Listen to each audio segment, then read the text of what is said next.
பிரதமர் நரேந்திர மோடிக்கு திமுக தலைவர் மு க ஸ்டாலின் கடிதம் எழுதியுள்ளார். அண்மை செய்தியாக பார்த்து கொண்டிருக்கின்றோம். கடந்த 3ஆம் தேதி நடந்த நீட் தேர்வு ரத்து செய்யப்பட்ட நிலையில் பிரதமர் மோடிக்கு திமுக தலைவர் மு க ஸ்டாலின் கடிதம் எழுதியுள்ளார். கூடுதல் விவரங்களை செய்தியாளர் செலினா வழங்க கேட்கலாம். செலினா, வினாத்தாள் கசிவு விவகாரம் தொடர்பாகவும் மறுதேர்வு நடத்தும் முடிவை கைவிட வேண்டும் என்றும் திமுக தலைவர் மு க ஸ்டாலின் பிரதமருக்கு கடிதம் எழுதியுள்ளார். இந்த கடிதம் குறித்தான கூடுதல் விவரங்களை பதிவிடலாம். நடந்து முடிந்த நீட் தேர்வில் பல்வேறு குளறுபடிகள் ஏற்பட்டிருந்ததாக கருதி நீட் தேர்வை ரத்து செய்யப்பட்டிருக்கிறது தேசிய தேர்வு முகமை ஆணையம். இந்த நிலையில்தான் நீட் தேர்வு மீண்டும் நடைபெறுவதற்கான அறிவிப்பையும் வெளியிடும் என்று தெரிவித்திருக்கக்கூடிய நிலையில் இதனை கைவிட வேண்டும் என்று தற்பொழுது திமுக தலைவர் பிரதமருக்கு கடிதம் ஒன்றை எழுதியிருக்கிறார். குறிப்பாக 2026ஆம் ஆண்டு நடைபெற்ற நீட் வினாத்தாள் கசிவு விவகாரம் மறுதேர்வு நடத்தும் முடிவை கைவிட வேண்டும் என்று தெரிவித்திருக்கிறார். 12ஆம் வகுப்பு மதிப்பெண்களின் அடிப்படையில் மருத்துவ படிப்புகளுக்கான இடங்களை மாநில அரசே நிரூபித்துக் கொள்ள அவசர சட்டம் இயக்க வேண்டும் என்று தெரிவித்திருக்கிறார். குறிப்பாக நீட் தேர்வு இருக்கக்கூடிய அமைப்பு ரீதியாக குளறுபாடுகள் மீண்டும் ஒரு முறை வெளிச்சத்திற்கு வந்திருப்பது எனவும், வினாத்தாள் கசிவு தொடர்ந்து 2026ஆம் ஆண்டுக்கான நீட் தேர்வு ரத்து செய்யப்பட்டிருக்கக்கூடிய நிலையில் மிகுந்த கவலையோடு இந்த கடிதத்தை எழுதுகிறேன் என்று தெரிவித்திருக்கிறார். முறைகேட்டில் ஈடுபட்டதாக பல மாநிலங்களை சேர்ந்த 45 பேர் இதுவரையும் பிடிக்கப்பட்டிருப்பதாகவும் சிபிஐ விசாரணை நடத்தப்பட்டு வருகிறது.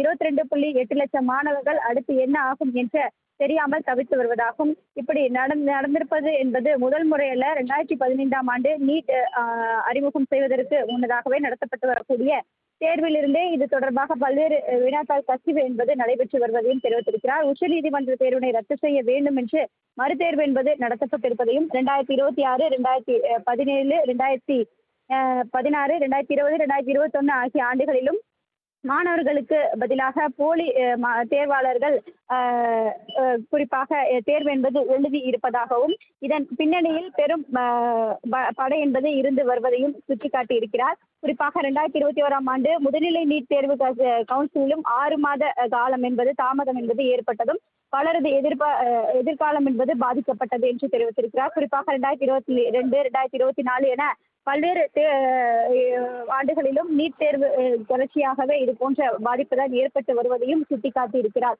இந்த நிலையில்தான் இந்த தேர்வை உடனடியாக கைவிட வேண்டும், மாணவர்களுக்கு 12ஆம் வகுப்பு மதிப்பெண் அடிப்படையிலே நீட் தேர்வு நடைபெறாமல் மாணவர்களுக்கான சேர்க்கை என்பது நடைபெற வேண்டும் என்றும் பிரதமரை இதற்கான வலியுறுத்தி கடிதம் ஒன்றை எழுதியிருக்கிறார். குறிப்பாக தேசிய மருத்துவ ஆணைய சட்டத்தின்படி 2019ஆம் ஆண்டு 14ஆம் பிரிவின் திருத்தி இந்திய அரசியலமைப்பு சட்டத்தில் 123 படி ஒரே அவசர சட்டமாக இதனை இயற்றிட வேண்டும் என்று பிரதமர் மோடிக்கு கோரிக்கை என்பது வைக்கப்பட்டிருக்கிறார். லட்சக்கணக்கான இளைஞர்கள், குறிப்பாக கிராமப்புற பிற்படுத்தப்பட்ட ஏழை மாணவர்களின் எதிர்காலத்தை உறுதி செய்ய வேண்டும் என்பதற்காக நீட் தேர்வை ரத்து செய்து 12ஆம் வகுப்பு தேர்வின் அடிப்படையிலேயே இந்த மாணவர் சேர்க்கை என்பது நடைபெற வேண்டும் என்று பிரதமருக்கு திமுக தலைவர் மு க ஸ்டாலின் கடிதம் எழுதியிருக்கிறார்.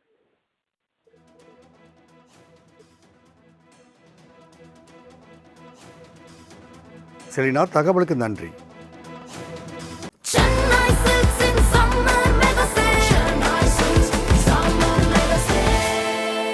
The Chennai Silks in Mega Summer Sale.